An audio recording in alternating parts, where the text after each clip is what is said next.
Subaybayan at panoorin ang mga tunay na kasaysayang nakapaloob sa hukbong sandatahang lakas ng Pilipinas. Ang mga kwento ng mga tunay na bayani at karanasan ng mga kawal Pilipino na naglilingkod sa bayan. Tuwing araw ng linggo, alas 4 ng umaga sa palatuntunang Defense Corner ni Katotong Bing Formento at Babes ng Bayan, Karen O. Yong, dito sa DZRH at RH-TV. Ito ang katotohanan!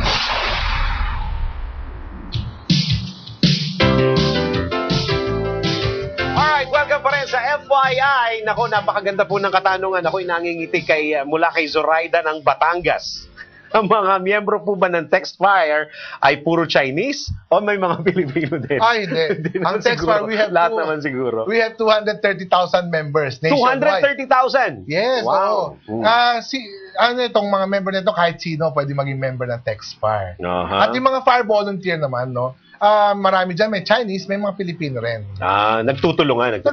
So, paano yun, sir? Pagka, kunyari, gusto ko sumali, may training ba akong dadaanan? Ay, meron. Pag gusto mo maging volunteer fireman, no, kailangan you should undergo training for 1 year. No?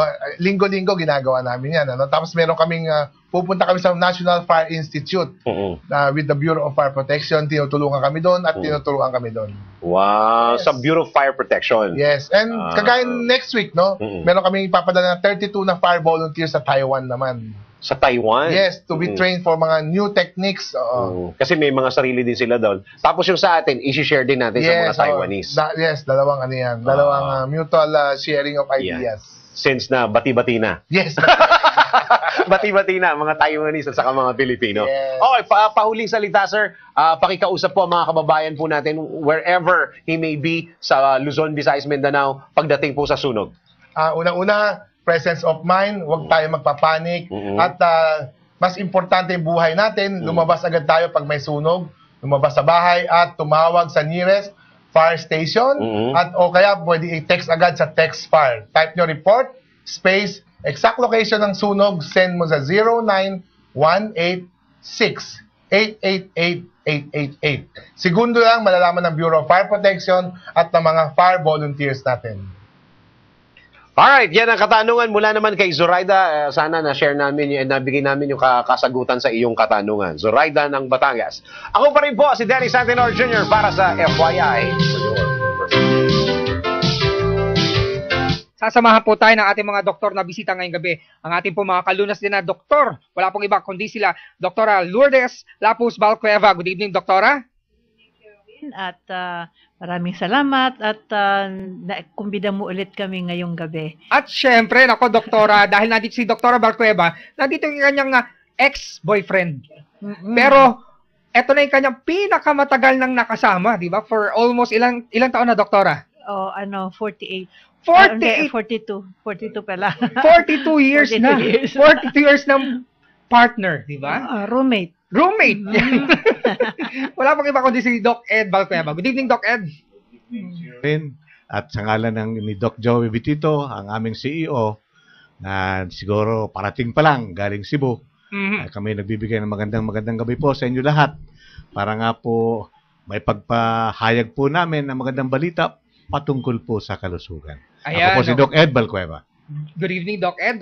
Good evening, Doktora Lourdes. Ayan, at syempre ngayong gabi po, napaka-importante ng ating tatalakayin dahil almost nasa 10 milyon na po yata ang Filipino na merong gantong kondisyon at karamdaman. Dahil although kalamitan, ito po date na rin na detect na meron na palang advanced stage ito, paminsan-minsan may mga sintomas na nagmamanifest na naglilid na pala sa ganong klase ng kondisyon at sakit. Ngayon pong gabi, tatalakayin po natin ang problema po tungkol sa sakit na diabetes. Yun, diabetes mellitus.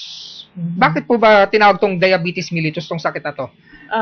Hindi ko lang alam ang origin kung bakit tinawag dyan ng diabetes mellitus, pero dalawang klase yan, Erwin. Yung diabetes mellitus type 1 at saka diabetes mellitus type 2. Type 2. Oo. Yung type 1, usually ito sa mga bata na pagka nagkakaroon ng ito natitrigger ng infection usually or kung ano man toxin ganon, so nasisira yung pancreas, yung beta cell ng pancreas na siyang nagsisecrete ng insulin. Nako, so talagang sira, kaya tinatawag na insulin dependent diabetes mellitus, yung type 1. Naku, hindi po alam ng mga kababayan natin kung ano talaga yung itsura ng pancreas kasi hindi po yung nakikita sa labas ng katawan. Yan po ay nasa loob po ng ating katawan. Pero kung may mga katanungan po kayo tungkol po sa ating dinidiscuss ngayong gabi, tungkol po sa karamdamang diabetes, sa sakit na diabetes, maaari po kayong mag-text po sa amin. I-text lamang po DZRH space inyo pong mensahe at ipadala po sa 2600 o kaya po sa 2299 or pwede rin po kayong makipag-ugnayan sa amin sa telepono. Tumawag po sa ating himpilan sa teleponong 832-6117, 832-6166 o kaya po sa 832-6167. And tonight, kasama rin po natin mula po sa Miracle Health Corporation ang napakaganda. Yan. Kahit na medyo basa-basa pa yung buhok. Yan. Kasi alam mo naman natin, summer ngayon, di ba? Napakainit sa labas.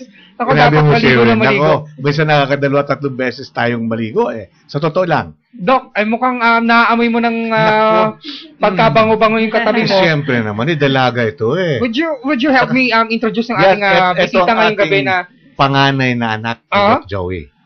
Na siyang, ang pangalan ay Joan Betito. Siya ay single at alam mo na, pinakamaganda sa balat ng lupa. Ayan, di ba? Anak ni Doc Joey. Please welcome Miss Joan Betito. Good evening, Miss Joan. Magandang gabi po sa mga tagapanood at tagapakinig sa DZRH. Ako yan. Sasamahan tayo ni Miss Joan mula sa Miracle Health Corporation. Siyempre, eto na. Kanina natanong po natin, hindi kasi physically nakikita kung may diferensya na yung pancreas ng tao. Nagkakaroon na lang to ng manifestation tong sakit na diabetes kapag nararamdaman na, may mga nararamdaman na po. So, tama yun. Ano po yung mga indikasyon, yung mga unang indikasyon na meron ng gantong sakit pala yung isang tao? Oo, ang pinaka-common dyan, di ba sabi ko, dalawang types, yung type 1 at saka type 2. Yung type 2 ang napaka-common yan, ano? At ito po ay may genetic predisposition. So, ibig sabihin po kung merong diabetes yung parents, so chances are magkakaroon din ng diabetes yung anak, ano? Pero ito ay more of lifestyle na lifestyle disease. Oo. Kasi depende sa sabi nga dahil sa progress, dahil sa maraming pagkain, so sobra yung calories na intake, kaya nagkakaroon ng diabetes. At usually ito sa mga obese people, although sometimes kahit hindi obese ay nagkakaroon din ng diabetes type 2, no? So ito po yung pinaka-common na type ng diabetes. Ang mga simptomas ito ay madalas mauhaw, yung nanunuyo palagi po yung lalamunan? Palaging uhaw, palaging gutom, at ihi ng ihi, lalo na sa gabi. No? Mga ilang ihi po? Yung bumabangon, gano'n? Oo. Mapapabangon ka na dahil naiihi ka na kagad? Oo, mga 3-4, gano'n. Kahit na hindi malamig, no? Kahit hindi naman nakainom ng maraming tubig bago matulog? Oo. Hindi, iinom siya kasi uhaw siya. Dahil sa nauhaw? Palaging uhaw, so iinom siya. Totoo rin po ba na kapag yung ihi daw po nilalanggam, ito raw po yung indikasyon na may mataas na blood sugar sa ihi natin? Oo. Buti pa nga daw yung langgam, alam na matamis yung diabetic yung tao. So, inaano niya nilalapitan niya yung ihi. Yung mismong tao, hindi niya alam na may diabetes siya. Oo. So, yun po ang wikain, ano. Buti pa yung langgam, alam na may diabetes yung tao dahil nilalanggam yung ihi. Unless siguro nakita niyang nilalanggam yung ihi niya. Oo, kasi normally, hindi mo naman obserbahan, di ba? Oo. Tsaka kapag once na jumingle, syempre ipa-flush mo yung toilet. Right. Oo. Pero walang indikasyon na magkakalanggam pa pala yung ihi unless sa kalsada umihi. Yan.